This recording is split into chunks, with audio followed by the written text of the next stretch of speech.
On this show, we talk about hiring an associate, taking the LSAT, getting clients, and keeping clients. Here we go. You ask questions, and I answer them.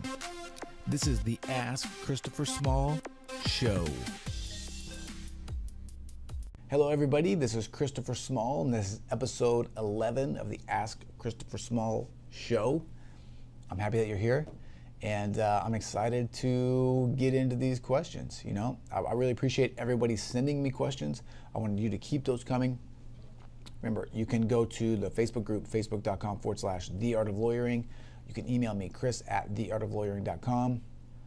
That's probably the easiest two ways to do it. You can go to Twitter, @artoflawyering.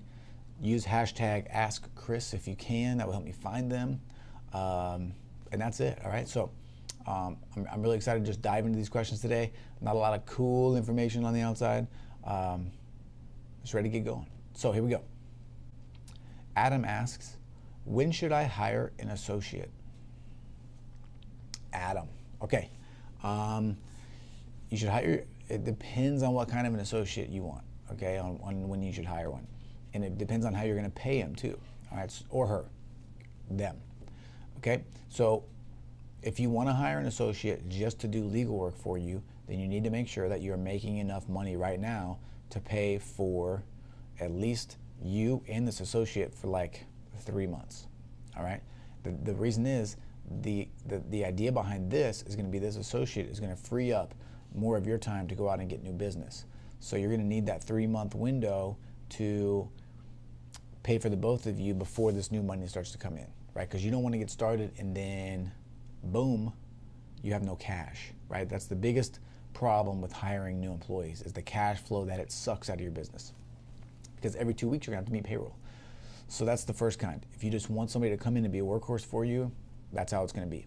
The good thing about it is, if they are just gonna be a workhorse for you, and if you're billing hourly at least, they should be able to pay for themselves, because you'll just be rolling that clock on them, right? So you'll be able to do twice the work in half the time, you'll be able to collect that money. But you gotta be able to get more cases at that time too. The second kind of an associate you can hire is one that you pay on more of a commission basis than on a payroll basis.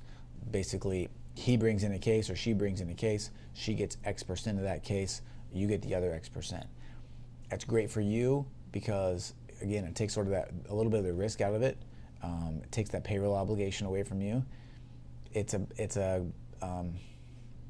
not really a lot of downside, okay? I was gonna say the downside is that they're really good, they bring in a bunch of money, but that's a win-win for you because they're gonna work the cases and you're gonna reap the benefits. It's gonna be awesome. All right. Now, when should you do this? When you're getting too busy, right? I hired my first associate. For me, I hired them before I was really actually too busy. I hired them when I was ready to take the next step because I knew that they would be able to free up that time to get me out there getting more business in. So the right time is whenever you think it is.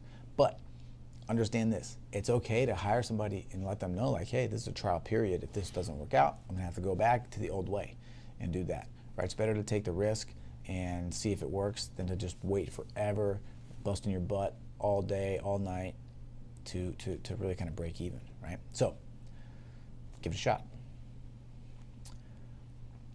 Alyssa asks, opening a new firm October 1st. My partner is 1 year out of school and I am just out of school and left a secure job offer to start this firm. I'm getting nervous. What is your best advice for getting the phone to ring at our new office? Thank you. Alyssa, great question. The number one way to do this, there are two ways really, okay? There's the free way and there's the paid way. The free way is networking, okay? You wanna make a list of all the potential people that can refer you business. And I would start close, friends, family, acquaintances, right? Law school classmates, all of these people. And I would just be hitting them up and let them know what you're doing, what kind of law you're practicing, and put them on an email list and start emailing them every week, okay? Give them some kind of tidbit, let them know you're out there working. That will start to get you cases. That's tier 1. Tier 2 is going to be all of the other people that could potentially refer you business. If you're doing estate planning, you know, this would be wealth management people, this would be accountants, financial planners, It could be other attorneys, right? Divorce attorneys in particular, maybe bankruptcy attorneys. Probably not bankruptcy attorneys because they don't have any money. But divorce attorneys in particular, right? People are getting divorced, they have to rework their estate plans, blah, blah, blah. You know, if you're a criminal defense attorney, bail bondsmen are a good place to go. If you are a, what else is there? Bankruptcy attorney, you can go to other, divorce attorneys are a good place to go. Criminal defense attorneys are a good place to go. Anyway, you want to make a list of all those people, and the way that I would start is I would put a pin where your office location is, or wherever that is, and then I would draw a circle 20 miles like around your office, and then I would just start calling people. I would have coffees, I would introduce yourself, I would learn more about their practice, figure out how you can help them, and they will in turn, they will just want to help you. And now, okay, the next thing that comes up is I have no way to provide value, right? I'm not getting any phone calls, I don't have any way to give referrals. It doesn't matter. You go meet these people, you talk to them, you tell them, hey, I'm new, I'm looking for some clients, hook me up, and they will. Okay, don't tell them like that, but you just let them know what it is that you do, that you guys are going to provide a great service, and that your only request is that they give you a shot, that they try you out. If someone comes to the office, you can show the great service that you're going to provide. So that's the free way, right? Not a lot of money output for that, a little bit of time, some coffees, maybe a couple lunches, that kind of thing. The second way is the paid way, right? You can use Google AdWords. So you throw up a website, make sure it has a strong call to action, call now, you know, get this free ebook, you know, whatever.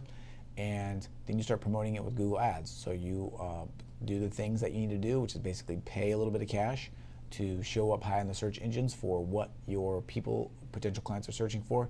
And then you will start to get calls. All right. Now, the calls may or may not be great, and you're gonna need some runway, right? You're gonna need some cash to test this out to make sure that the financials work, right? Because if you're spending let's say you're spending $1,000 to get one client, but that one client brings in $5,000, you want to keep doing that. You want to do it again and again and again, right? Because every time that happens, you know you're making cash. If you're spending $1,000 to get a client and you're only getting $750, that's a problem because you're losing money. Even though you have clients and you feel good, you're actually losing cash in the long run and in the short run. So you want to adjust your pricing and things like that. So those are the two ways, man. Too easy, man, girl, gal, whatever, lady. I'm terrible. I always say the proverbial guy, but nevertheless, those are two quick ways to get clients really, really fast. The third thing that you can do, go and sign up for my course. It's free, How to Start a Law Firm in 30 Days. And it's a free email course. You get a new email every day. I have no idea what the URL is for that, but we'll just say theartoflawyering.com/start30. We'll get you there.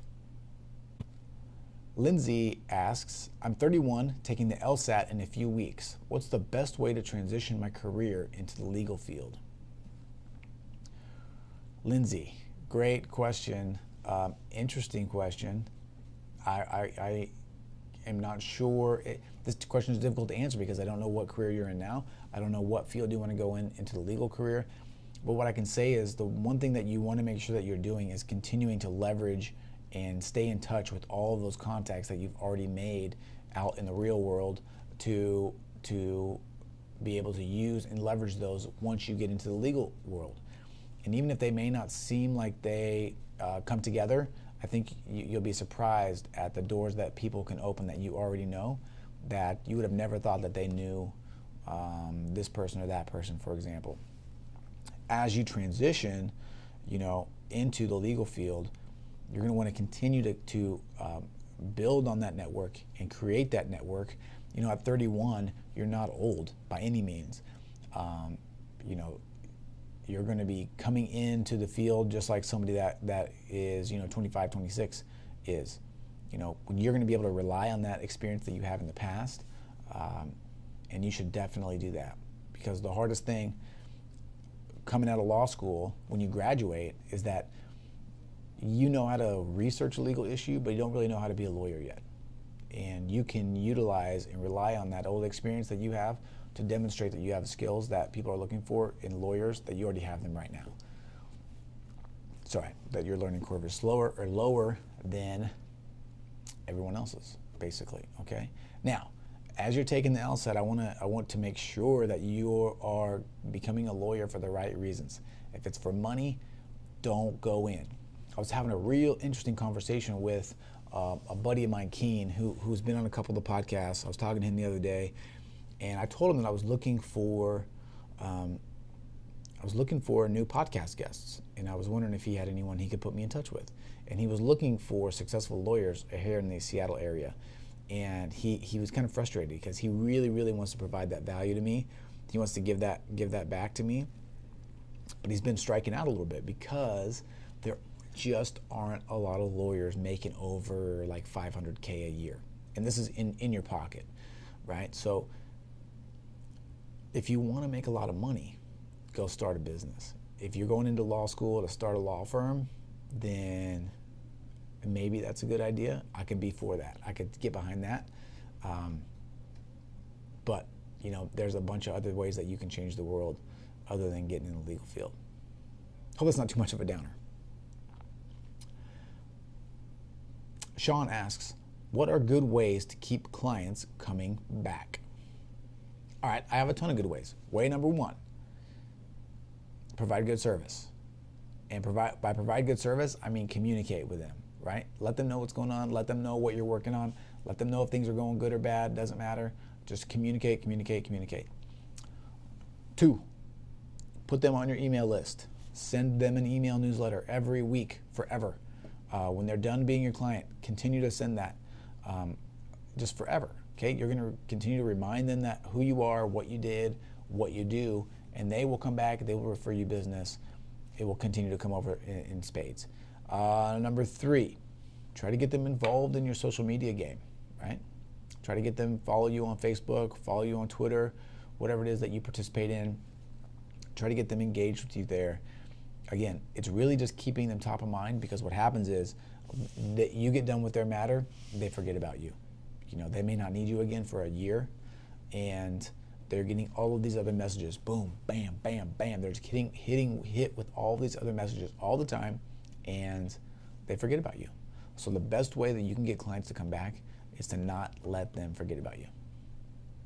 All right, everybody, that's it for the show. If you have questions, I would love to get them. Go to facebook.com/theartoflawyering. Email me, chris@theartoflawyering.com, and I will answer your questions.